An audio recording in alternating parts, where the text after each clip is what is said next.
말씀은 디도서 1장 5절에서 6절입니다. 내가 너를 그레데에 남겨둔 이유는 남은 일을 정리하고 내가 명한 대로 각 성에 장로들을 세우게 하려 함이니 책망할 것이 없고 한 아내의 남편이며 방탕하다는 비난을 받거나 불순종하는 일이 없는 믿는 자녀를 둔 자라야 할지라. 이유 있는 인생이라는 제목으로 말씀을 주는 교훈 함께 나누겠습니다. 사도 바울은 그레데 섬을 방문하여 그곳에 복음을 전하였습니다. 그리고 그곳에 교회를 든든히 세워 나가고자 디도를 남게 하였습니다. 디도로 그리스도를 이제 믿기 시작하는 회심자들을 체계적으로 가르치게 하는 것입니다. 바울은 디도를 그레데에 남겨두었습니다. 그 이유는 남은 일을 정리하는 것입니다. 디도에게 특별한 임무를 맡기면서 그로 그곳에 남도록 한 것입니다. 그 남은 일은 바로 그레데에서 들어와 있는 거짓 교사들로부터 교회를 지키는 것입니다.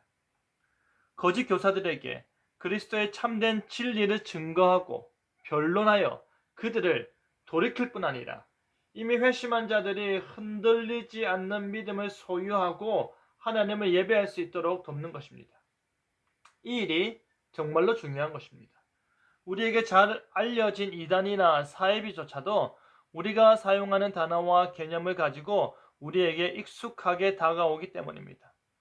공감을 먼저 형성한 뒤에 차이를 말하고자 하는 수법이 그들의 정형적인 방법이기 때문입니다. 그렇기 때문에 성경이 말하고 있는 바를 잘 정리하여 바르게 가르치고 그것을 교육받고 그 위에 신앙생활하는 것이 절대적으로 필요한 것입니다. 그리고 바울이 디도에게 지시한 일이 무엇입니까? 사람을 세우는 것입니다.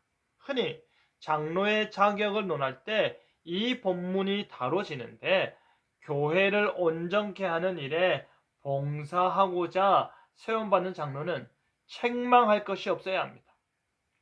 그 한 사람의 신앙생활과 인격이 주변 사람들에게 손가락질 당하거나 책망받을 만한 낮은 수준의 사람이 아니어야 한다는 말입니다. 하나님 앞에서 무음한 자를 말하는 것이 아니라 우리가 존경할 만하고 누군가를 실망케 할 정도로 책망받을 것이 없는 사람이어야 합니다. 또한 장로로 세워질 사람의 개인적인 자질뿐 아니라 그 가정의 신앙도 책망받을 일이 없어야 합니다. 한 아내의 남편이라는 말은 당시 일부 다처제에 반하여 하는 말이지만 결혼 생활을 잘 유지하고 있는 사람을 말하는 것입니다. 부부간에 문제가 있거나 가정의 문제로 별거 중이거나 하는 그러한 사람은 개인적 능력이 아무리 탁월해도 안 된다라는 말입니다. 또한 남편으로서의 모습뿐 아니라 아버지로서의 역할까지 말하는데 그것은 바로 방탕하다는 비난을 받거나 불순종하는 일이 없는 믿는 자녀를 두었냐라는 것입니다. 장로가 될 사람의 자녀는 믿는 자여야 합니다. 단순히 세례 교인으로 교회를 출석하는 사람이 아니라 그 수준이 아니라 세상적 쾌락에 빠지지 않고 세속적인 일에 몰두하여 비난받지도 않고 불순종을 일삼고 핑계에 둘러대는 일에 재빠른 자녀를 두었다면 안 된다라는 것입니다. 그러한 자녀를 둔 자가 어떻게 교회 가운데 어른으로서 세워질 수 있느냐는 말입니다. 자신의 자녀가 교회를 출석하지 않는데, 자신의 자녀가 이유 없이 다른 교회를 출석하는데, 자신의 자녀가 불순종하며 교회 봉사를 등한시하는데 어떻게 교회의 성도들을 돌아보고 신방하며 권면할 수 있겠느냐 하는 것입니다.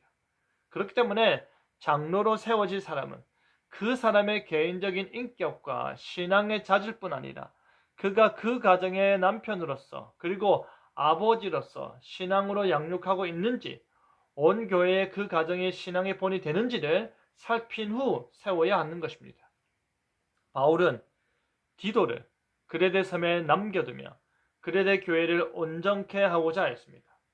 미혹케 하는 가르침들을 수정하고 바른 말씀을 전하는 것입니다. 그리고 교회의 일꾼을 세우는 것입니다. 그리고 그 일꾼은 어떠한 존재여야 하는지를 가르치고 있는 것입니다.